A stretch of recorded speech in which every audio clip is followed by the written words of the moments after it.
नमस्कार विद्यार्थी मित्रांनो. राज्य सामायिक प्रवेश परीक्षा कक्ष महाराष्ट्र राज्य मुंबई यांचं Maharashtra bachelor of design CET 2025 result डिक्लेरेशनची एक नोटीस आपणाला इथं दिसते. 5च्याच तारखेची आहे. तर त्याने काय म्हटलंय ते पहा इथं.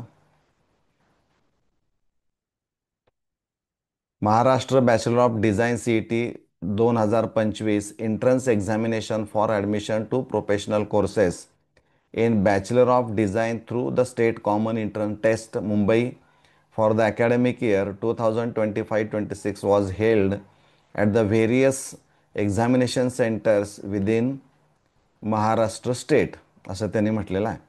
Scheduled for the declaration of tentative scorecard, grievances and further processes as follows. काय बघायचं आता इथं विद्यार्थ्यांच्यासाठी एक टेबल दिलेला आहे की इथं त्यांनी ॲक्टिव्हिटी म्हटलेलं आहे. म्हणजे विद्यार्थ्यांनी काय ॲक्टिव्हिटी करायची आहे आणि त्यासाठी शेड्यूल्ड काय आहे, म्हणजे त्या दिलेल्या शेड्यूल्डमध्ये कालावधीमध्ये ती ॲक्टिव्हिटी पूर्ण करणं गरजेचं आहे. पहिलं त्यांनी म्हटलेलं आहे की declaration of tentative score card, म्हणजे तात्पुरतं जे स्कोअर कार्ड असणार आहे ते आज प्रसिद्ध करण्यात येत आहे किंवा जाहीर करण्यात येत आहे. आणि ते 9 जून 2025 आफ्टर 5 PM मंडे, म्हणजे आज 5 नंतर तुम्ही जर तुमच्या लॉग इनमधून गेला, म्हणजे ही वेबसाईट ओपन केली आणि लॉग इन जर केलं, म्हणजे युजर नेम किंवा जो युजर रजिस्टर्ड ID जो असणार आहे, पासवर्ड जो जनरेट होणारा कदाचित तो कॅप्चा असेल आणि सबमिट केलं किंवा लॉग इन केलं तर तुम्हाला काय मिळणार आहे, तर ते स्कोअर कार्ड तुम्हाला पाहायला मिळेल. टेंटेटिव्ह स्कोअर कार्ड पाहायला मिळेल, म्हणजे तुम्हाला किती गुण मिळालेले आहेत ते पाहायला मिळेल. आणि त्याचबरोबर काय पुढची ॲक्टिव्हिटी करायची आहे बघा. Uploading images of answer sheet. Images of answer sheet म्हटलंय आणि ते कुणाचं आहे, प्रॅक्टिकल पेपर्स ओनली. म्हणजे तुम्ही जे काही प्रॅक्टिकल्स पेपर सोडवलेले असणार आहेत त्याचे इमेज म्हणजे फोटोग्राफी फक्त असणार आहे, म्हणजे फोटो कॉपी आपण म्हणूया ती असणारी आहे. आणि ती तुम्हाला कुठं पाहायला मिळणारे आहे, तर तुमच्या लॉग इनमध्ये तुम्हाला पाहायला मिळणारी आहे. म्हणजे इथं तुम्ही लॉग इनमध्ये गेल्यानंतर तुम्हाला स्कोअर कार्ड पाहायला मिळेल आणि त्याचबरोबर तुम्हाला प्रॅक्टिकल पेपर्सची इमेज म्हणजे फोटोकॉपी पाहायला मिळेल उत्तरपत्रिकेची तुम्ही सोडवलेल्या. आता ती उत्तरपत्रिका जी तुम्हाला फोटोकॉपी दिसत आहे ती यासाठी दिलेली आहे की त्यामध्ये नेमके जे गुण मिळालेले आहेत ते तुम्हाला योग्य वाटतायत का चुकीचं वाटतंय, काय नेमकं आहे, तुमचा काय त्यावर आक्षेप तुम्ही घेऊ शकताय का.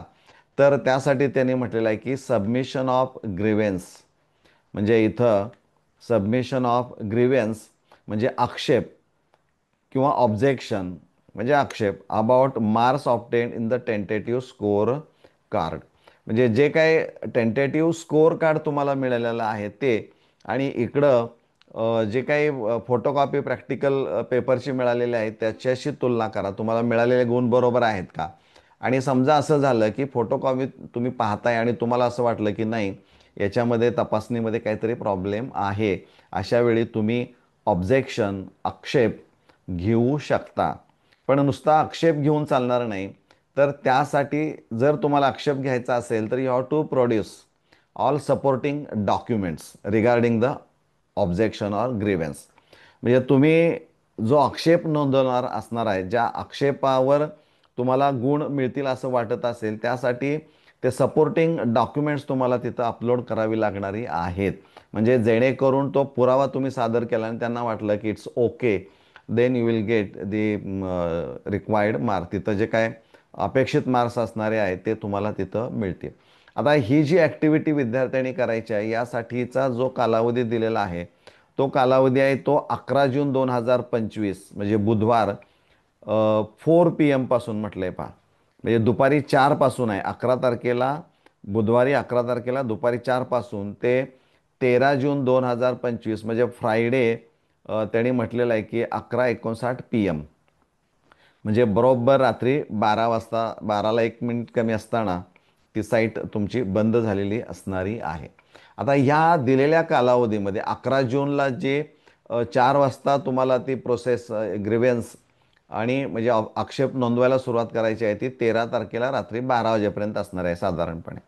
यासाठी जो आक्षेप तुम्हाला नोंदवायचा आहे त्यासाठी प्रति आक्षेप यू हॅव टू पे ₹1000. म्हणजे विचार आपण करायचा आहे की आक्षेप नोंदवायचं, तक्रार करायची म्हणजे काय, की तुम्ही जे लिहिलेलं आहे त्यासाठी योग्य ते गुण मिळालेले आहेत का?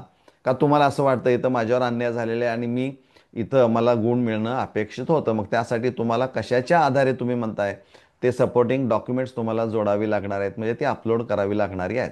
आणि ज्यावेळी तुम्ही शंका उपस्थित करता आणि दुरुस्तीची मागणी करता त्यावेळेस प्रत्येक आक्षेपला तुम्हाला ₹1000 नोंदवावे म्हणजे भरावे लागणारे आहेत.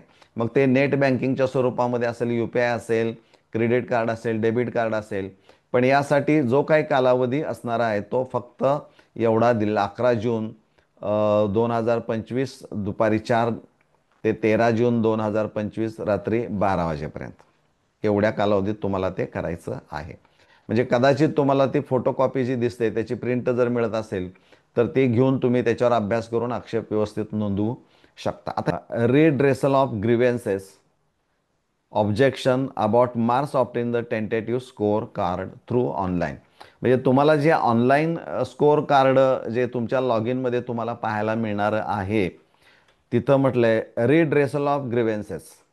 म्हणजे तुम्हाला जे स्कोअर कार्डमध्ये जे गुण मिळालेले आहेत त्यावर जर काही तुम्हाला आक्षेप नोंदवून त्यावर निवारण अपेक्षित असेल तर ते रिड्रेसल याचा अर्थ निवारण आणि ग्रीव्हन्स याचा अर्थ आक्षेप. म्हणजे जो आक्षेप तुम्ही नोंदवलेला आहे त्याचं तपासणी करून एक्सपर्टकडून तिथं त्याचं निवारण केलं जातं. आणि हे निवारण कुठल्या मार्कशीटवर म्हणजे स्कोअर कार्डचं असणार आहे तर ते ऑनलाईन तुम्हाला जे टेंटेटिव्ह तात्पुरत्या स्वरूपात दिलेलं असणार आहे ते, कारण ते फायनल असणार नाही. कारण ग्रीव्हन्समधून आक्षेपामधून काही निश्चित जर चांगलं म्हणजे तिथं जर तुमचं योग्य असेल तर तुमचे तिथं गुण वाढू शकतात. त्यामुळं फायनल स्कोअर शीट हे तुम्हाला आता सध्या काय मिळणार नाही. म्हणजे इथं रिड्रेसल ऑफ ग्रीव्हन्सेस म्हटलेलं आहे. म्हणजे इथं तुम्हाला आक्षेपाचं निवारण, तुम्ही नोंदवलेल्या आक्षेपाचं निवारण हे तुम्हाला 18 जून 2025 सायंकाळी किंवा दुपारी 4 नंतर तुम्हाला ते तिथं त्यानंतर तुम्ही लॉग इनमध्ये गेला तर तुमचं तिथं ॲक्च्युली कन्सिडर केलं आहे किंवा नाही किंवा काही हे सगळं तुम्हाला तिथं पाहायला मिळणारं आहे. आता आक्षेप नोंदवण्यासाठी ज्यावेळी तुम्ही लॉग इनमधून जाल आणि तुम्हाला ही photocopy of answer sheet practical paper दिसेल त्यावेळेस तिथं त्याने म्हटलं आहे की ऑब्जेक्शन ट्रॅकिंग हे एक बटन तुम्हाला तिथं दिसणार आहे किंवा ग्रीव्हन्स असं म्हटलं असेल तर ते ऑब्जेक्शन ट्रॅकिंग बटन असणार आहे. ते जर क्लिक केलं तर ते जे पेज ओपन होणार आहे तिथं तुम्हाला सगळी माहिती प्रोव्हाइड करावी लागणारी आहे ॲज पर द रिक्वायरमेंट. आणि मग ते सबमिट करायचं आहे. त्यानंतर त्याच्यावर तपासणी करून स्क्रुटिनी करून तुम्हाला 18 तारखेला दुपारी 4 नंतर ते लॉग इनमध्ये तुमच्या पाहायला मिळणार आहे. त्यामुळं बॅचलर ऑफ डिझाईन यामध्ये जे विद्यार्थी किंवा ज्या विद्यार्थ्यांनी ही CET दिलेली आहे त्यांनी या पद्धतीनं पुढची प्रोसिजर करायची आहे. परंतु ती 11 तारखेनंतर सुरू होणारी आहे, लक्षात घ्या. मला वाटतं हे तुम्हाला समजलेलं असणार आहे. धन्यवाद.